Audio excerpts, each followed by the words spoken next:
नमस्ते साथीहरू।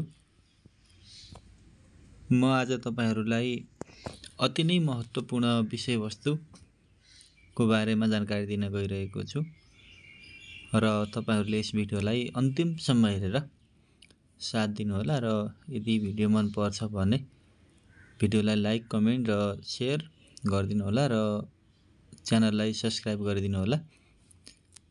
र आजको यस महत्त्वपूर्ण विषयवस्तुमा केन्द्रित रहेर म तपाईहरूलाई सर्पले टोकिहालेमा हामीले के गर्ने भन्ने विषयवस्तुमा जानकारी दिन गइरहेको छु। र नेपालमा गर्मी समय सुरु भइसकेको छ र वर्षा पनि सुरु भइराखेको छ र यस्तो अवस्थामा हामीले घर आँगनमा प्रशस्त मात्रामा सर्पहरू देख्न सकिन्छ र यस्ता सर्पहरूले कहिलेकाहीँ तपाईँ हामीलाई अथवा हाम्रो बालबच्चाहरू अथवा ज्येष्ठ नागरिकहरूलाई सर्पले डसिहालेमा हामीले के गर्ने र कसरी उनीहरूलाई सुरक्षित तरिकाले बचाउन सकिन्छ भन्ने विषयवस्तुमा केन्द्रित रहेर आजको यस भिडियोमा तपाईँहरूलाई जानकारी दिन गइरहेको छु। कति पनि ढिला नगरी आजको विषयवस्तुमा प्रवेश गर्न चाहे। सर्पले टोकिहालेमा के गर्ने भन्ने छ र हामी जब सर्पले टोकिहालेमा एकदम धेरै आत्तिन्छौँ र त्यसपछि हतारमा हाम्रो लापरवाहीले गर्दा बिरामीको ज्यानसम्म जान सक्ने खतरा बढ्छ र हामीले यस भिडियोमा हदैसम्म केही मात्रामा सर्पले टोकिहालेमा दिएका जानकारीहरू तपाईहरूले राम्रोसँग यदि पालना गर्नुभयो भने र केही मात्रामा जोखिम र बिरामीको स्वास्थ्यमा सुधार आउन सक्छ र बिरामीलाई बचाउन सकिन्छ भन्ने नै हो। र सर्पले टोकिहालेमा के गर्ने भन्दा सबैभन्दा पहिला त हामी कति पनि डराउनु हुँदैन। सर्पले टोकिहालेमा नडराउने, शान्त बस्ने र डसेको ठाउँलाई चल्न नदिई स्थिर राख्ने। जब हामी सर्पले कुनै पनि ठाउँमा डस्यो भने हामीले त्यस्तो अवस्थामा उक्त ठाउँलाई एकदम धेरै चलाइराख्ने, हलचल धेरै गर्ने, झट्का दिने जस्ता कामहरू हामीले गर्नु हुँदैन। र सर्पले टोकेको ठाउँमा काट्ने, चुस्ने र बाँध्ने काम नगर्ने। हामीले देखिराखेका छौँ सर्पले झट्ट टोकिहालेमा हामीले उक्त औँलालाई मुखमा राखेर चुस्ने काम गर्छौँ अथवा हामीले त्यस्तो ठाउँमा काटिदिन्छौँ र हामीले कसिलो डोरीले बाँधिदिन्छौँ ताकि विष शरीरमा पैदा नहोस् भनेर।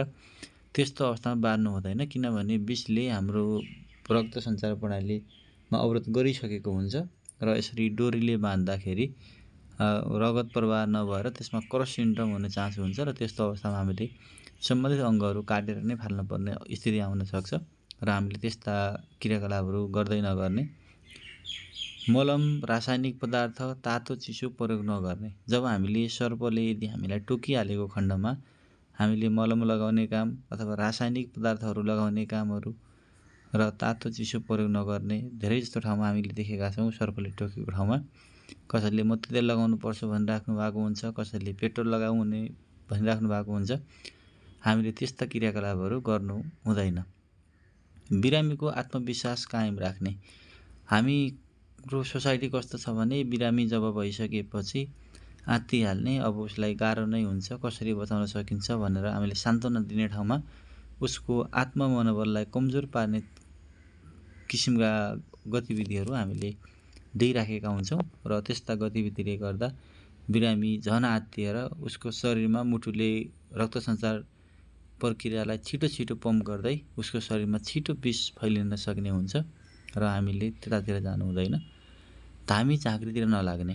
हामीले देखिराखेका छौँ विषालु सर्पले टोक्यो भने धामी झाँक्री लगाएर झाडफुकको पछाडि लाग्छौँ र त्यसले अवस्थामा सर्पले टोकेको विष धामी झाँक्रीले नियन्त्रण गर्न सक्दैन र जतिसक्दो हामी अस्पताल नै जाने कोसिस गर्नुपर्छ।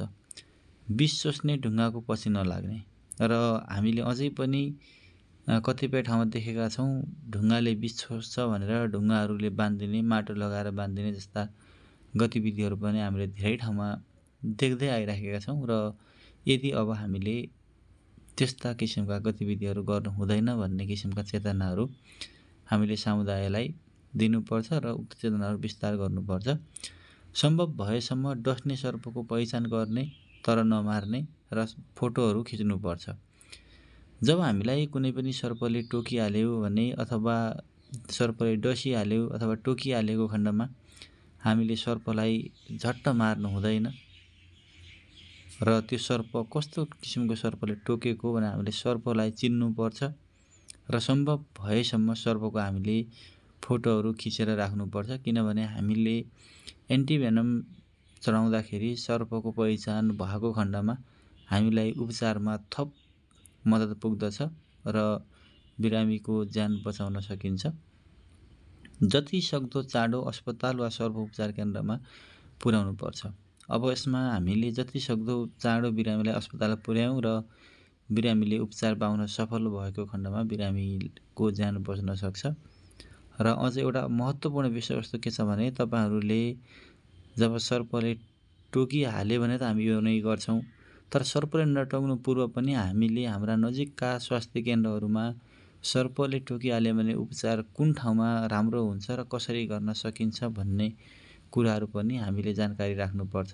जुन ठाउँमा हामीले एन्टिभेनमहरू पाउँछौँ र बिरामीलाई बचाउन सकिन्छ र त्यस्तो ठाउँको नम्बरहरू राख्ने, सूचनाहरू राख्ने र सम्पर्क गर्दै हामीले यस्तो बिरामी आउँदैछ भनेर जानकारी गराउँदै उक्त ठाउँमा गएर जति सक्दो बिरामीलाई बचाउन सकिन्छ। र अझै एउटा महत्त्वपूर्ण कुरा म तपाईँहरूलाई भन्नै नछुटाउने कुराहरू जानकारी दिन गइरहेको छु। यदि हामीलाई सर्पले टोकिहालेको खण्डमा हाम्रो मुटुको स्तरभन्दा तल नै हामीले सर्पले टोकेको भागलाई राख्नुपर्छ।